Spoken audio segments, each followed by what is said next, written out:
The last minutes of the 2008 presidential campaign began their final ticking on this election eve. Democrat Barack Obama, leading in the polls, began his day in Florida. From there, he headed to North Carolina and planned to end up in Virginia.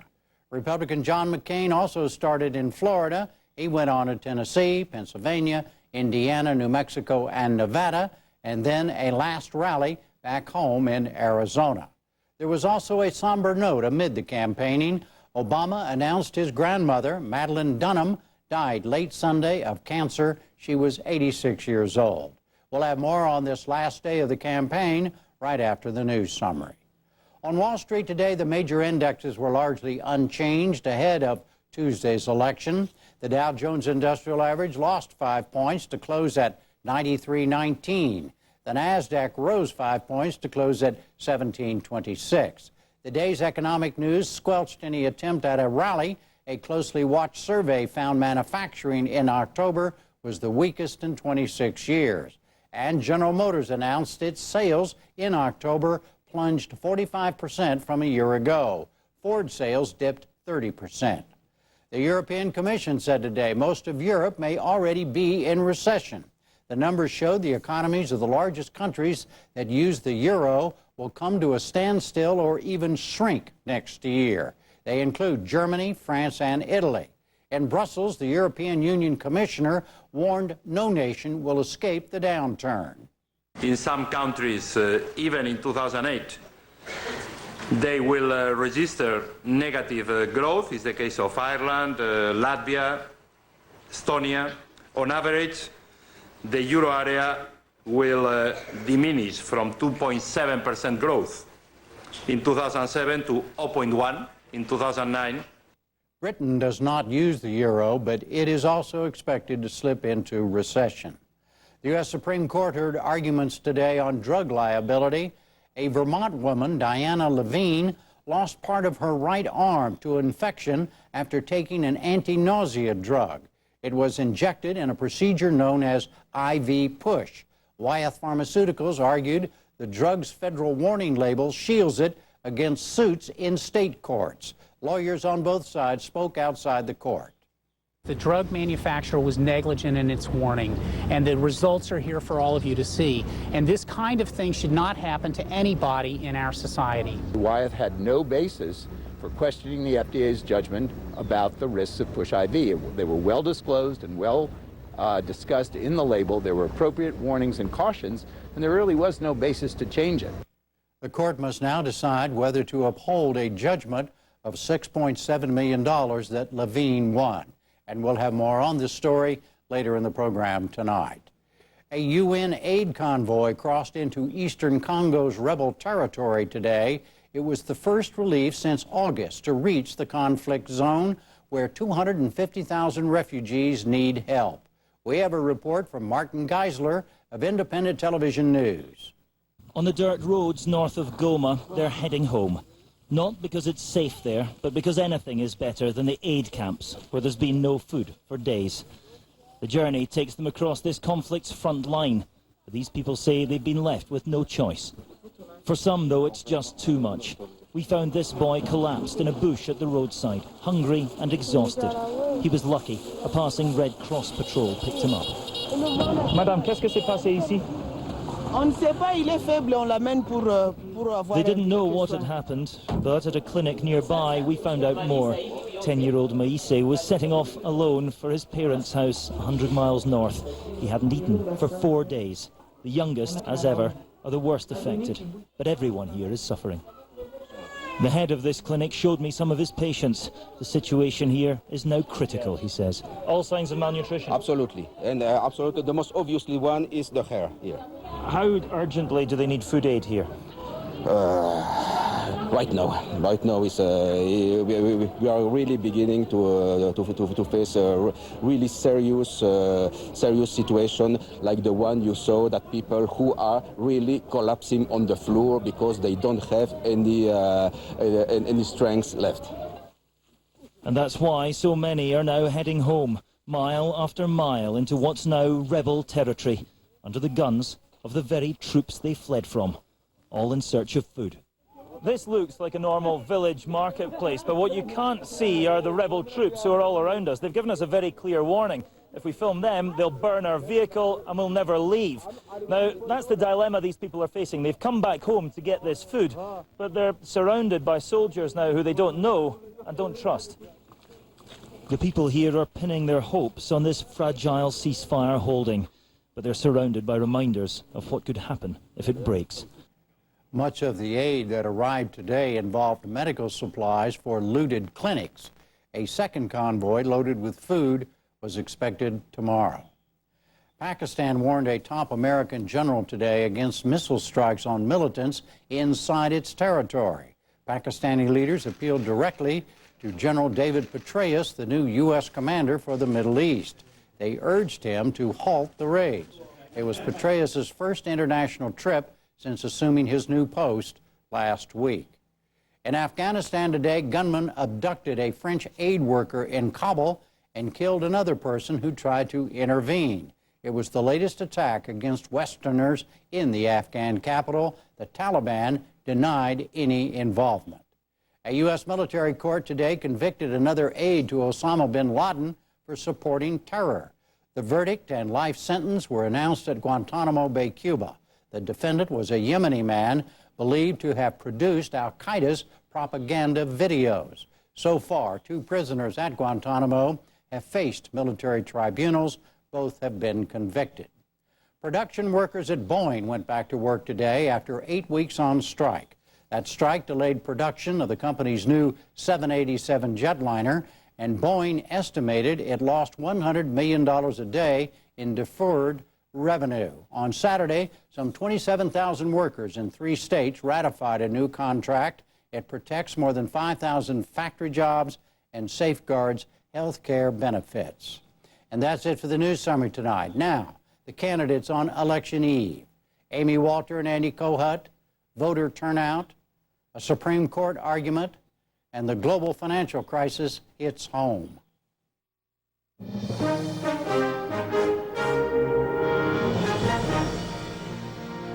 And then there was only one day left in the presidential campaign. Judy Woodruff has our last day report.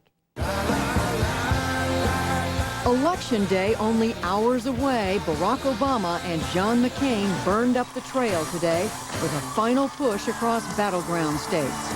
Obama held his first rally in Jacksonville, Florida, and had 2 more stops planned in North Carolina and Virginia. At the Florida event, Obama praised McCain's service, but insisted the Republican nominee still had the wrong approach on the economy. Now, Senator McCain has served this country honorably. And at the end of this long race, I want to congratulate him on the tough race that he has fought. He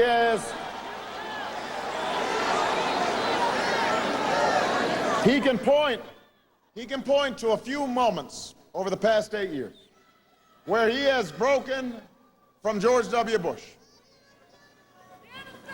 But when it comes to the economy, when it comes to the central issue of this election, the plain truth is that John McCain has stood with George Bush every step of the way.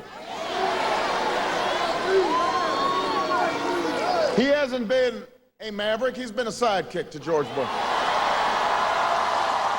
Voting for the Bush tax cuts for the wealthy that he once said were irresponsible. Voting for the Bush budgets that took us from record surpluses to record debt. Calling for less regulation at a time when we needed more regulation. Called for less regulation 21 times just this year. Those are the facts. And after 21 months and 3 debates, John McCain still has not been able to tell you, the American people, a single major thing he'd do differently from George Bush when it comes to the economy. Obama closed by asking the crowd not to let up. Don't think for a minute that power will concede anything without a fight. This is going to be close here in Florida. This is going to be close all across the country. We're going to have to work like our futures depend on it for the next 24 hours because it does. Understand, at this point, I've made the arguments.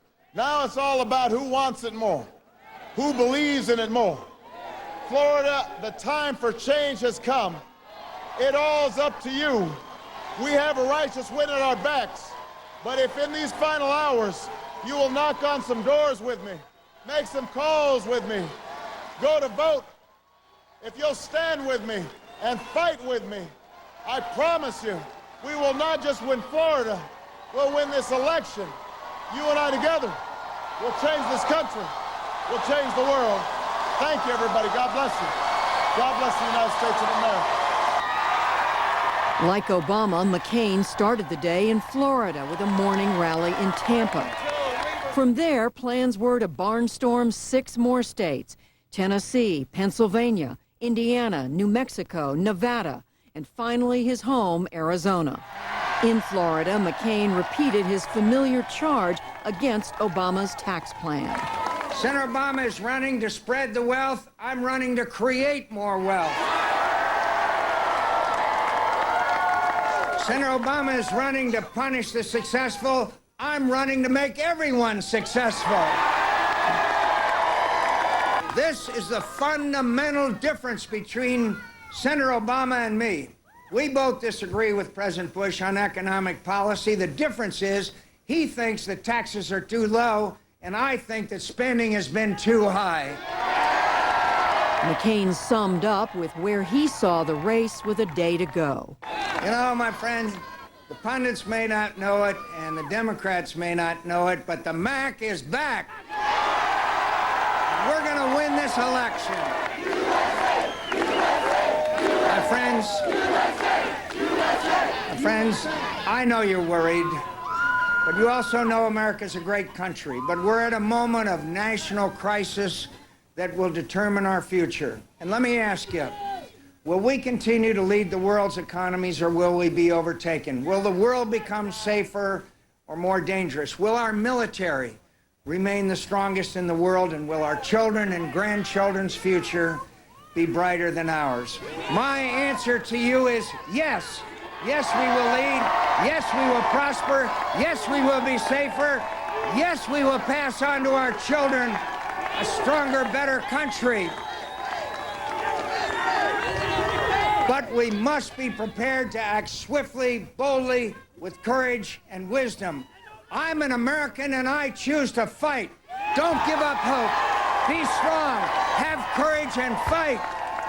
Fight for a new direction for our country and for what's right for America. Fight to clean up the mess of corruption and infighting and selfishness in Washington.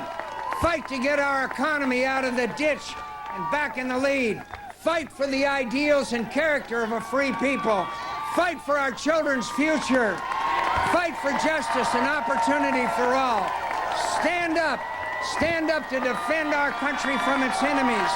Stand up, stand up, stand up and fight. America is worth fighting for. Nothing is inevitable here. We never give up. We never quit. We never hide from history. We make history. Both vice presidential nominees also carried heavy campaign schedules today.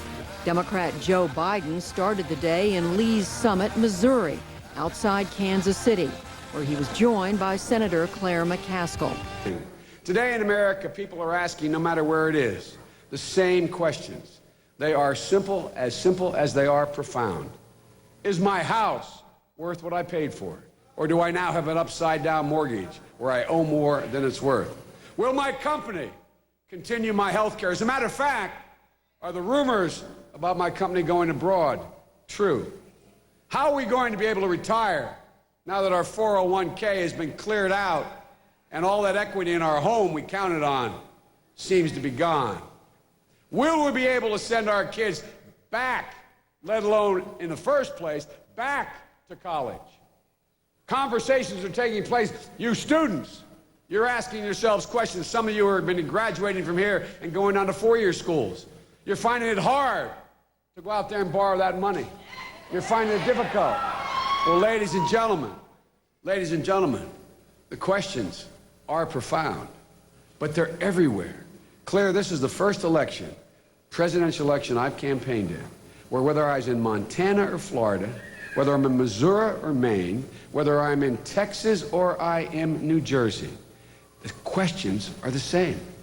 It is the most uniformly, how can I say it, intense election I've ever been a part of. And ladies and gentlemen, and that's why I believe, with a greater degree of confidence than I've ever had before, that we are on the cusp of a new brand of American leadership. Because that's what we need, a new brand of American leadership. Because folks, if we want to answer all those questions being raised around that kitchen table, we need to get out and elect Barack Obama President of the United States tomorrow. Biden had 3 more events planned today, 2 in Ohio and 1 in Pennsylvania. Republican Sarah Palin began her day in Lakewood, Ohio, near Cleveland, where she said the differences between the candidates were stark. We believe that the best of America isn't all gathered in Washington, D.C. We put our faith in you, and we know that the best of America is here. It's in the kindness and the goodness and the courage of everyday, hardworking Americans, those of you who run our factories and grow our food and teach our children and fight our wars. This is where the best of America is.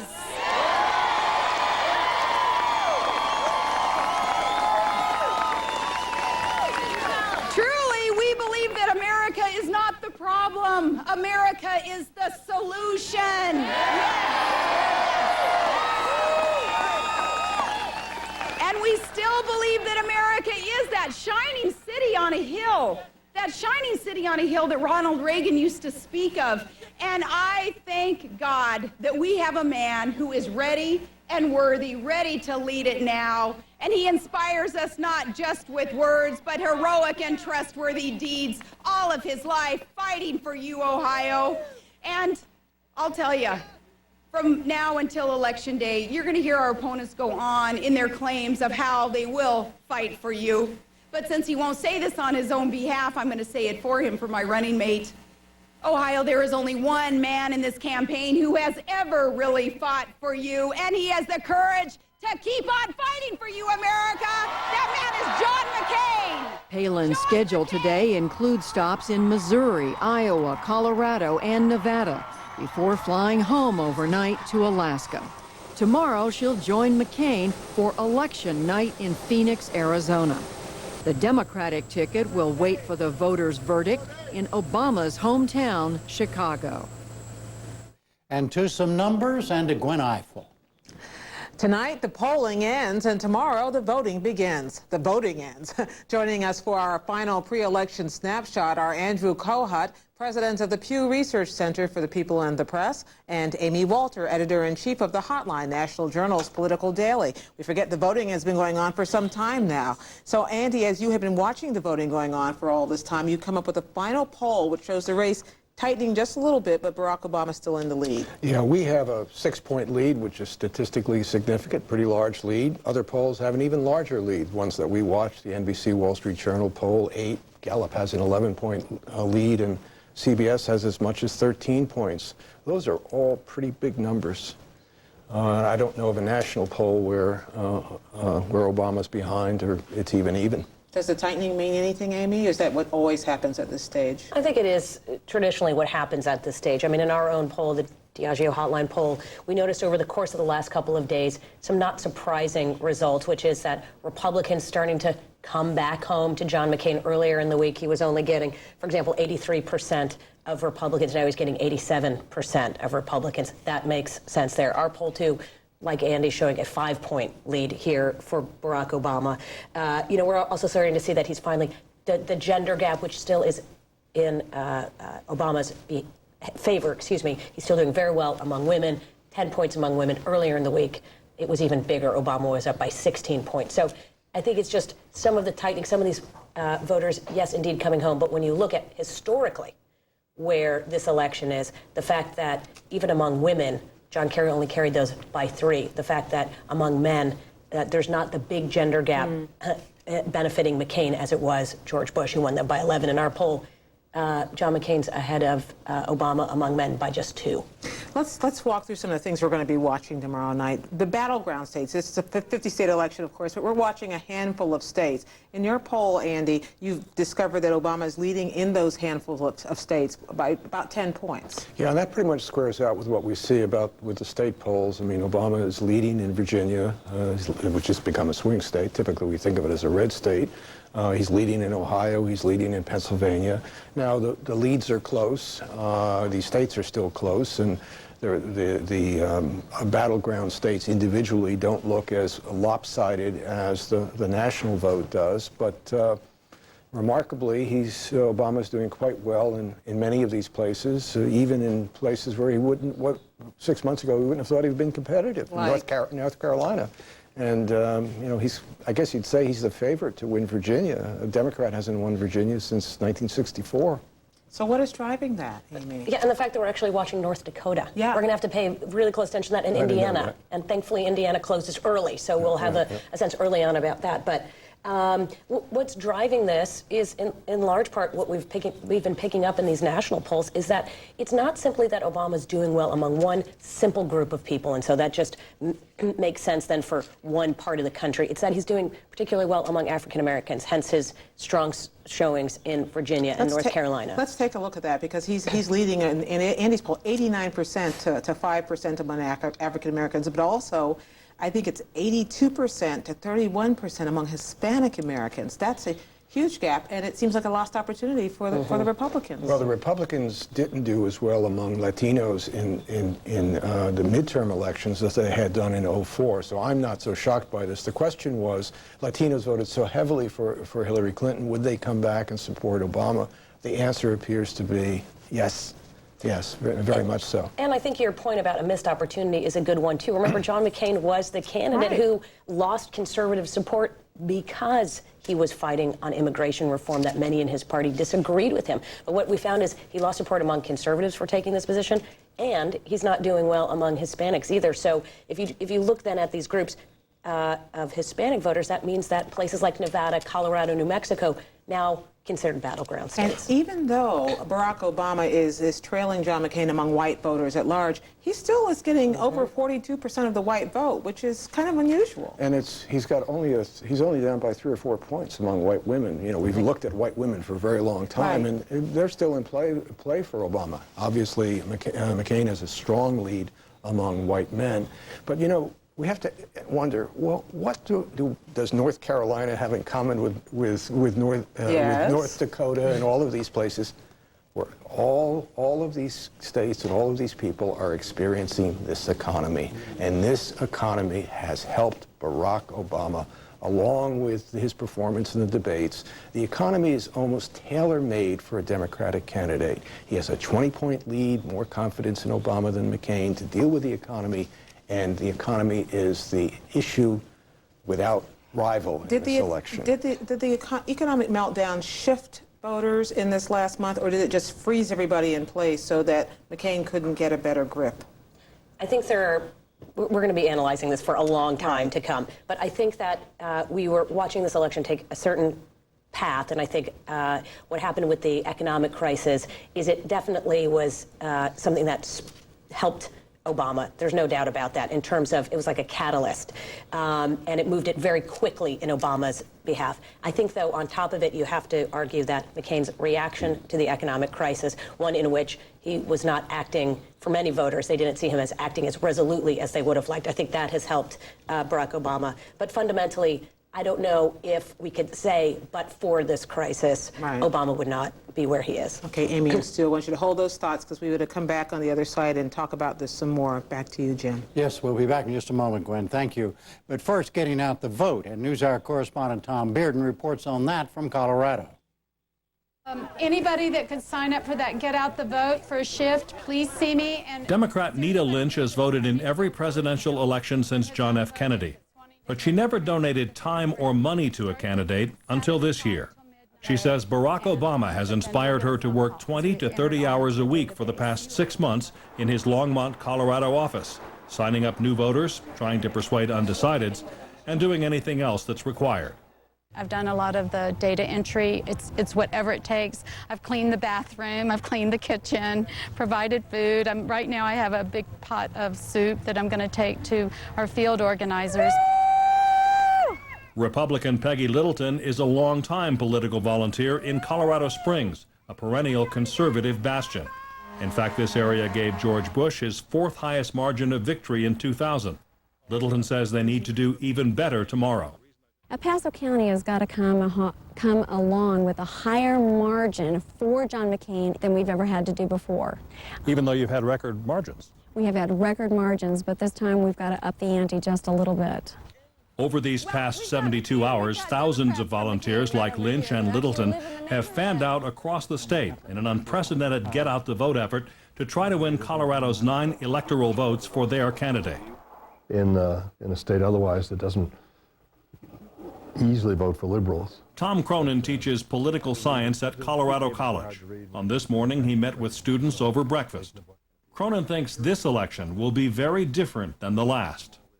I believe this will be a historic election in terms of turnout. We're likely to see 20 million, 30 million more people voting. The whole use of the internet, the whole use of fundraising, the whole use of campaign offices and remarkable get-out-the-vote kind of activities. While both campaigns use a variety of strategies to reach voters, the Obama campaign points to its field offices in Colorado towns of all sizes. Ann Filippic is the election director for the Obama Colorado campaign. We have 51 offices open across the state and really making an effort to be in the community, to be accessible to voters, to make sure that they have a place they can stop by on their way home from work or the grocery store. And we've seen that pay off. You know, we can see, I think you can feel the momentum that we're gaining. And you're bilingual, right? Lynch says she spent most of her time talking to Latinos in her neighborhood and organizing rallies with Hispanic politicians. And Obama cares about all of us regardless of what color we are or where we come from. Latinos make up 17% of the Colorado population, but only 8% voted in the last presidential election. We registered over 300 people, mostly Latinos and Latinas that had never voted before. So a lot of them, the process is very intimidating for them to think of going down and having to register. So us doing the outreach was really, really critical. I'm a volunteer calling on behalf of McCain. The McCain campaign has 12 field offices in Colorado. They're relying less on new registrants and more on longtime, reliable GOP voters, like these soccer moms. My dad, John McCain. The campaign has held several events like this one, bringing in John McCain's daughter to read to children while their mothers made calls to persuade other suburban women to vote Republican. For the first time, we actually have phone banks that feed into a central data system and that are collecting all of this information for us. I mean, 3 weeks ago, we had more data and information than we did the day after the election back in 2004. So we're being more efficient, we're being more effective, and a whole lot more streamlined in our efforts. Are you planning to vote for John McCain and Sarah Palin? The McCain campaign emphasizes its sophisticated micro-targeting of voters. Tom Keiss is the spokesman for the McCain campaign in Colorado. We lay over consumer data over the top of voter and polling data, come up with a vote model for who we think our voters are going to be. We look at them not only based on their registration, but who they are and how they live, in addition to where they live geographically and what their zip code is. So all this stuff goes into a formula, into a pattern, and we can, from that, derive who we think our voters are going to be and then contact them based on the issues that we think they're going to care about the most.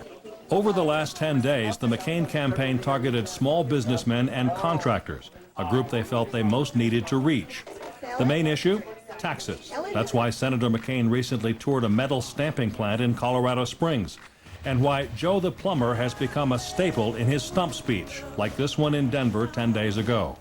We've finally learned what Senator Obama's economic goal is. As he told Joe the Plumber back in Ohio, he wants to, quote, spread the wealth around. The tax issue has resonated with electrician Greg Hall, who participated in a campaign event aimed at other small contractors. It means we're going to become like the rest of the industrialized world with 50 to 70% taxes in order to pay for that, and that's going to definitely create less jobs and be a real burden. It's even persuaded contractor Chris Sandoval, a former Democrat, to vote for McCain. I've been working since I was 12 years old. I didn't get my first new shirt, because there's 13 in my family, till I was 12 years old, and I bought it Shining Shoes. And I'll be darned if I'm going to let somebody that's never went out and earned anything take that from me. But dog trainer John Hendershot says he thinks McCain is pandering to people like him. He's a Republican who voted for George Bush in the last 2 elections, but won't vote Republican this time.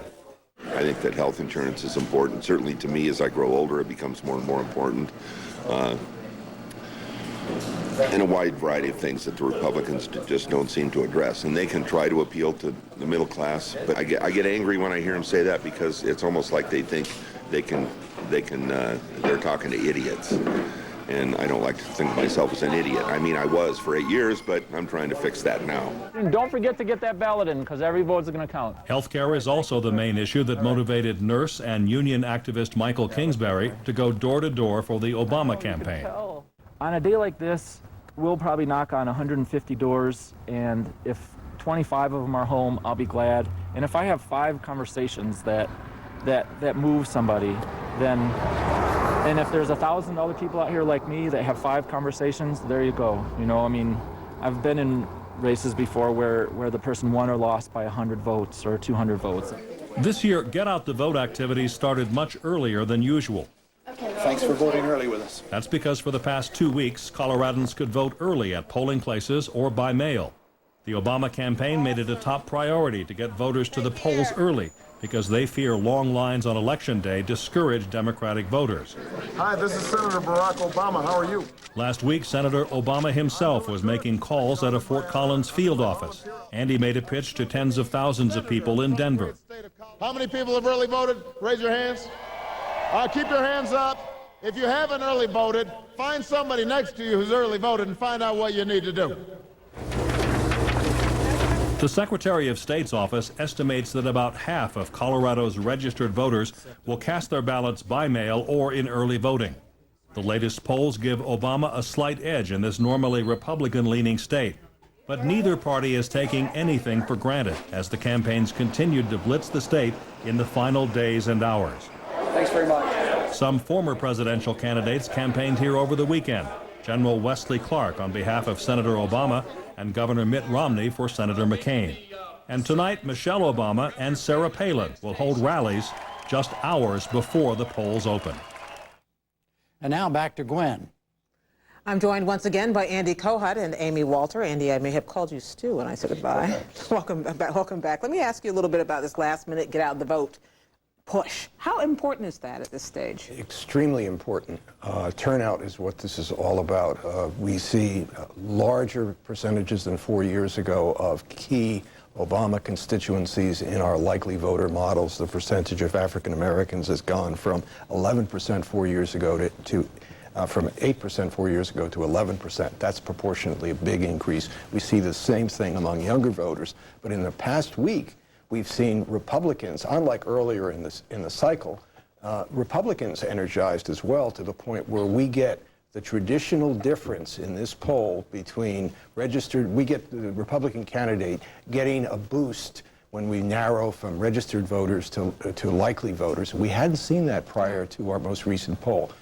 This is a long-winded way of saying the Republicans are getting with it too, it seems. What about the great vaunted independent voter who we've heard so much about? Andy's poll has them at 45% for Obama and 39% for McCain. Amy?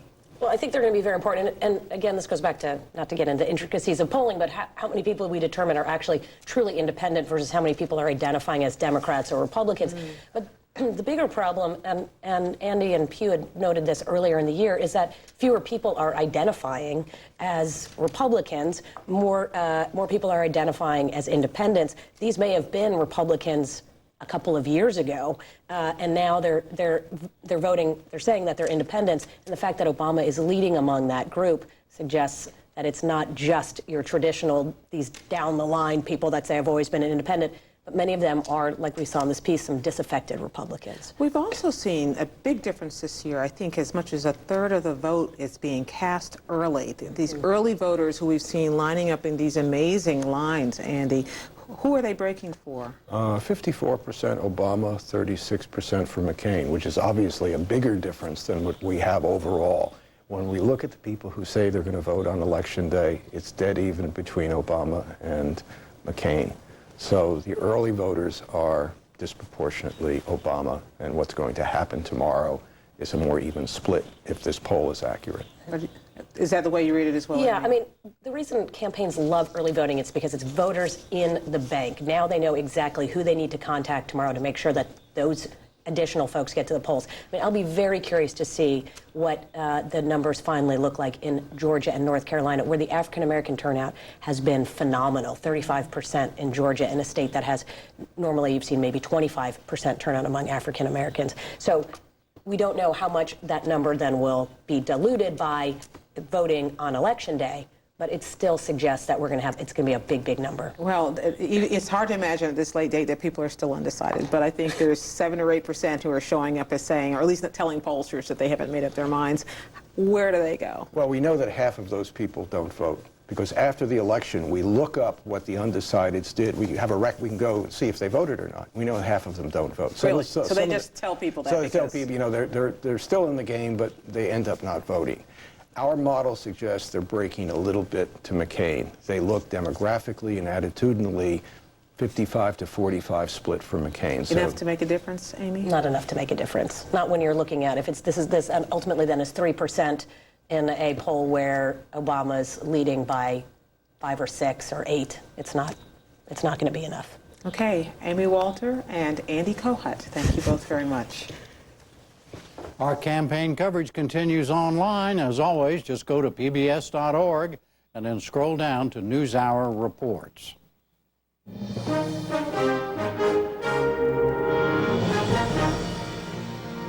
Now, that Supreme Court argument about limiting lawsuits against drug companies, Margaret Warner has our story.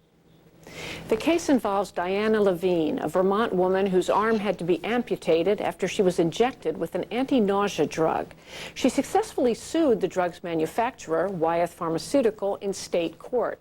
The company contends her suit is preempted by federal law because the drug and its label were FDA approved. Today, the High Court heard arguments from both sides, and here to walk us through the case is NewsHour regular Marcia Coyle of the National Law Journal. Marcia, hello. Hi, Margaret. Now, this is a particularly painful tale given Diana Levine's profession. What happened? Diana Levine was a bass guitarist and a composer of children's music. She went to a clinic for medicine to assist her in a migraine-related nausea. The drug that was used and has been used since about 1955 was Phenergan, and it was administered through injection into an IV line that was supposedly going into a vein in her arm. But unfortunately and tragically, it went into an artery. And when that happens, when it mixes with arterial blood, the result is gangrene. She lost first her hand and then later her forearm. And a jury in Vermont gave her a big judgment against Wyeth. They did. The jury found that Wyeth should have had more adequate warning on the label for the drug and awarded her a little over $6 million in damages. The Vermont Supreme Court agreed with the jury, and Wyeth today is taking Levine to the Supreme Court, in which we heard the arguments. All right, so what was the Wyeth lawyer contending today in saying this wasn't Wyeth's responsibility? Wyeth said it really can't serve two masters here. It can't serve the Food and Drug Administration, which requires it to put certain information on its labels and explicit information on its labels, and it can't serve a state court jury which says it should have used a different kind of label. That creates a conflict, and when there's a conflict like that, federal law preempts the state personal injury suit. Now, and we're talking really about these inserts that we get when we get a prescription drug, those many pages of thin, little print and thin paper. What did the warnings say? The warnings in several sections in the labeling package laid out risks associated with intravenous use of Phenergan.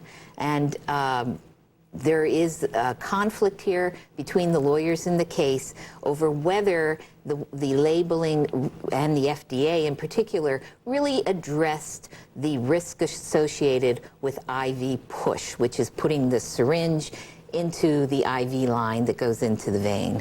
So now the lawyers for Diana Levine, what was their argument that, in fact, despite the fact this was an FDA-approved insert, that the company had to do more?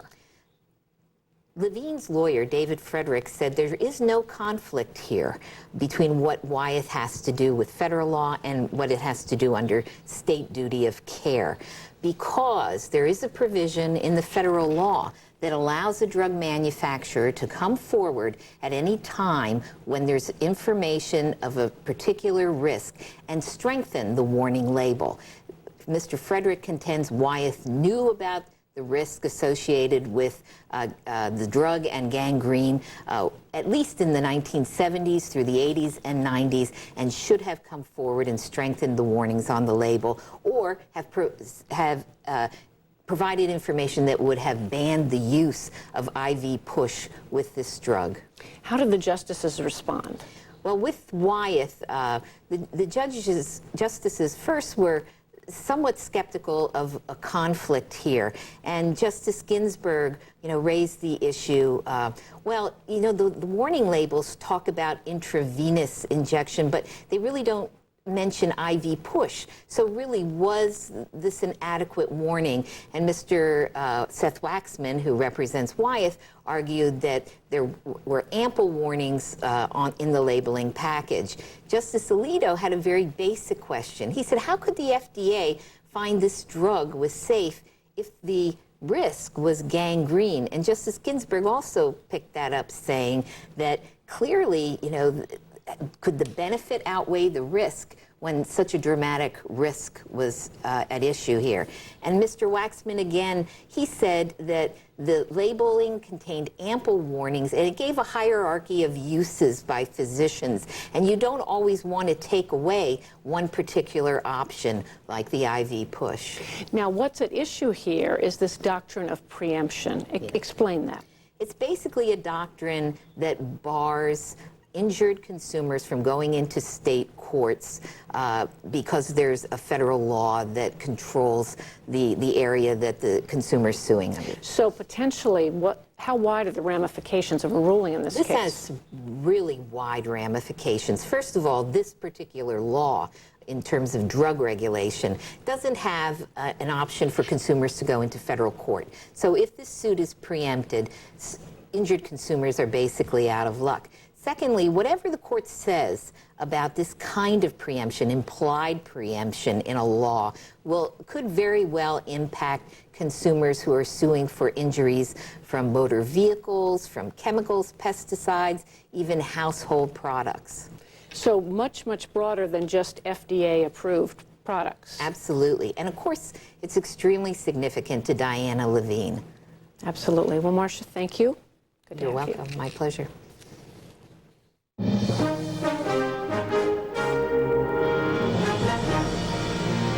Finally tonight, the ripple effects of the global financial crisis. Jeffrey Brown has that story. A local school district in Wisconsin, a German bank operating out of Ireland, collateralized debt obligations, and many millions of dollars that may now be gone. For the last months, we've talked a lot about the global financial crisis and its web of consequences. A pair of reports by the New York Times and National Public Radio present a case study that may well stand for many more around the country. Here to tell us about it are Charles Duhigg of the Times and Adam Davidson of NPR's Planet Money team. So, Charles Duhigg, this all started with a fairly common problem. A local school board, in this case in Whitefish Bay, Wisconsin, wanted to prop up its teacher retirement plan? Exactly. The Whitefish Bay, Wisconsin School Board and 4 other local school boards had what many states and school boards and municipalities have, a problem propping up their retirement funds. The healthcare costs were growing and they needed a way to put some money aside to deal with the future. So they turned to their financial advisor and asked him for his advice, and he told them about something called a collateralized debt obligation, or a CDO, which is one of the most complicated financial products that's out there, although they didn't know that at the time. And you know, in reading your account, to the question of why they would turn to these very complicated instruments, it almost sounds like, well, that's what everybody was doing. That's how it was presented. And you know, until recently, if you'll remember, basically everyone thought that there was an opportunity to get rich in the global economy. We've been hearing about New York Wall Street bankers getting rich and governments and cities being able to solve their problems by turning to the stock market and these more and more exotic financial products. And the school board members thought this is their chance. And it is very complicated to explain these things, but basically the idea is they borrow a lot of money to guarantee other debt. It works through various instruments at the same time, but they're hoping to make a good profit, right? Exactly. They borrowed, the 5 school districts borrowed $165 million from a small German bank that was located in Ireland and put in $35 million of their own money to buy essentially, or to sell essentially what was insurance on a collection of bonds. And then they expected to get income every quarter. All right, Adam Davidson, let me bring you in. We mentioned this bank, DEPFA.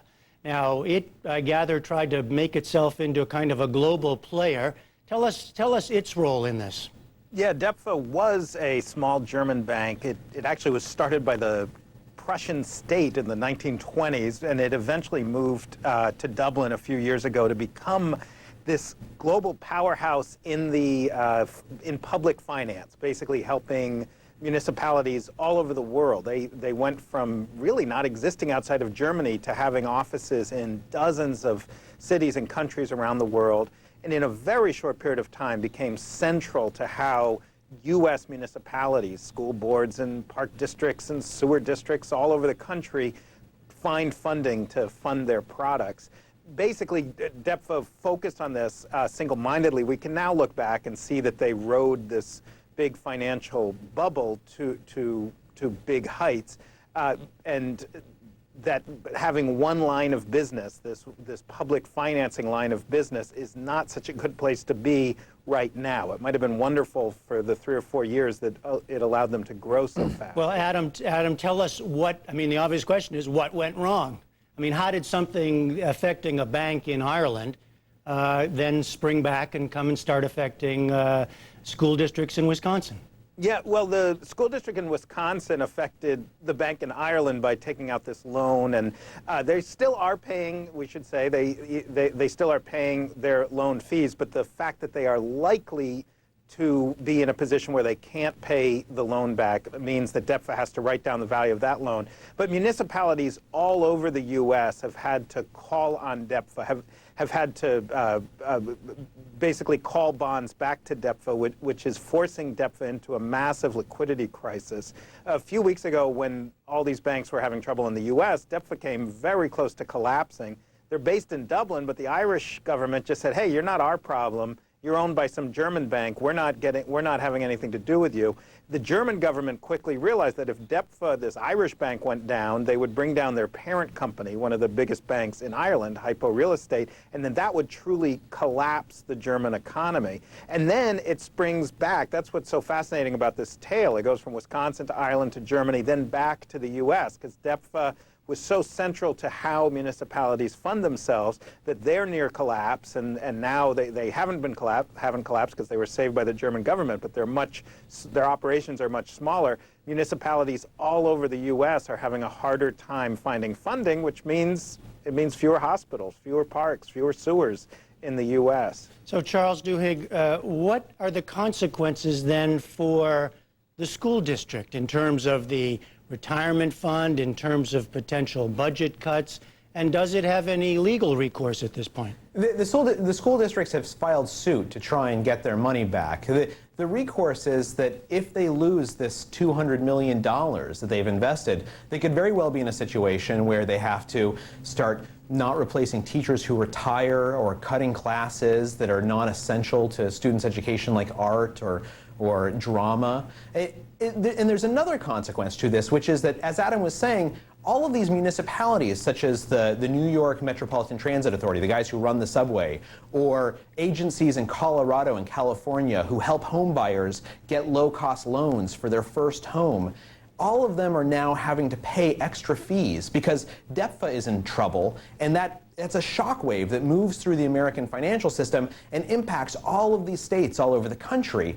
And so what we're going to see, not just because of DEPFA, but DEPFA is an example of this, is over the next couple of years, massive numbers of cities and states and local counties and municipalities are going to be telling people either we have to raise taxes or we have to cut services because we've been impacted by the global economy in a way that never would have happened even a decade ago. But Charles, you talked to many of the people who were originally involved in the school district. For example, stay with Wisconsin.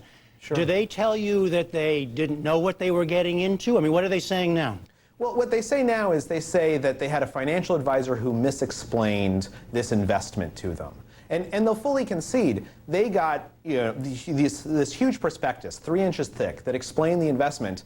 But they're school board members. They didn't read it. They relied on the advice of their advisor, and their advisor in turn says that he didn't really understand what he was selling them in the first place. You know, all over the country, there's these small school boards and other municipal boards. These are essentially volunteer positions. People get elected, but for instance, in Kenosha, Wisconsin, you get paid $4,200 a year to sit on the school board. Everyone else has another job. And another school board, there's housewives on it and local salesmen. And so they're not prepared to read these thick documents and really understand the global financial system. And unfortunately, there was no one else that had an incentive to really educate them. So Adam, just in our last minute, clearly some people made a lot of money, and no doubt in this case as well, but you're both expecting that we're going to hear many more of these kinds of stories around the country, I guess, in the coming days and weeks. Yeah, because I don't see any particular villains here. I think pretty much everyone from Wisconsin to Ireland to Germany, back to the municipalities here, they were just all part of this global kind of mass belief that that this bubble represented. And yeah, it is far bigger than the institutions we've talked about here. This is just one thread. It is a fully woven rug of despair that reporters like us will continue to pick at. All right, Adam Davidson of NPR, Charles Duhigg of New York Times. Thank you both very much. Thank you. Thank you.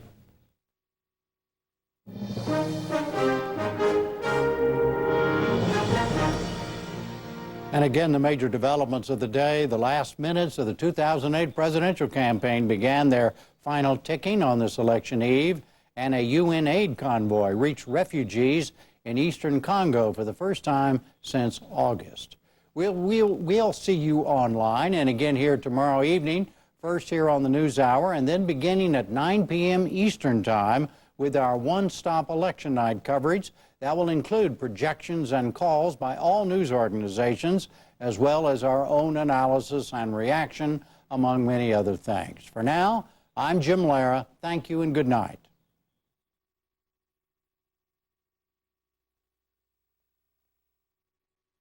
Major funding for the NewsHour with Jim Lara is provided by oil, energy, the environment. Where are the answers? This isn't a liberal or conservative issue. It's a human issue. As an energy company, Chevron has a great responsibility. So we've improved our own energy efficiency 27% since 1992. And now we ask you to join us in one of the most important efforts of our time. Using less. Will you join us? Chevron, human energy. Pacific Life. Vestas. Grant Thornton. And the National Science Foundation, supporting education and research across all fields of science and engineering. And with the ongoing support of these institutions and foundations. And this program was made possible by the Corporation for Public Broadcasting and by contributions to your PBS station from viewers like you. Thank you.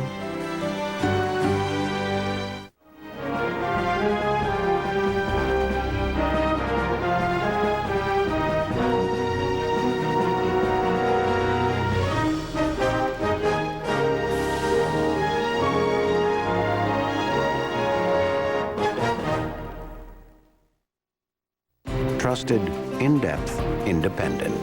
This is PBS.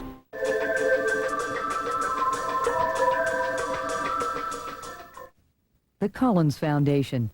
The Collins Foundation is dedicated to improving the quality of life in Oregon. The civilian conservation. The Hook. Say no to Bill Sizemore's deceptive corporate loophole. Vote no on Measure 64. The grand opening of Oregon's largest flooring center, just out 503 carpets.